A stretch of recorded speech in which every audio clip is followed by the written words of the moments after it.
তো এ হচ্ছে পৃথিবীর সবচেয়ে দুঃখী বিড়াল। এই বলদরে যে যেমনে পায় অমনেই পিডায়। বেচারা মনের সুখে গান গাইতেছিল, শেষে কিনা জুতার বাড়ি।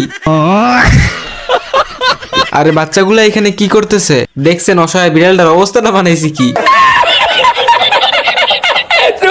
এই বাচ্চারা দেখে মনে হইতেছে এ অনেক ভালো।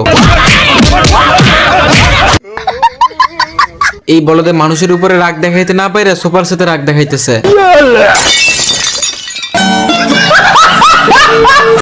তো বিড়ালকে কুকুরের কাছে রেখে তার মালিক চলে যায়।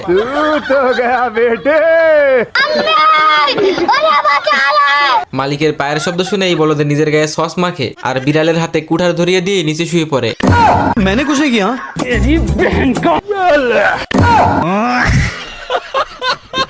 বেচারা এত মায়ের খাওয়ার পর গার্লফ্রেন্ডের কাছে আসছে শান্তি খুঁজতে।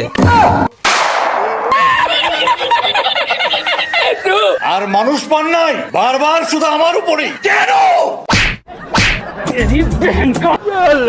बेकार है भैया, मैं तो टूट गया। এত অত্যাচার সহ্য করতে না পেরে বিড়াল মঙ্গল গ্রহে চলে যায়। ভাই একবার ইমাজিন করেন পৃথিবীর মানুষ বিড়ালকে কি লেভেলের ধুলাই দিছে। বলদ বিড়াল এখানে এসে সেই লেভেলের খুশি। बहुत मजा आ रहा है यहाँ पे। কিন্তু এইখানে এইগুলা কি ভাই? কি আর বলবো ভাই, এই বলদে যেখানে যায় সেখানেই ধুলাই খায়। तुरा के को ना समर बासा। এ তো বিড়ালকে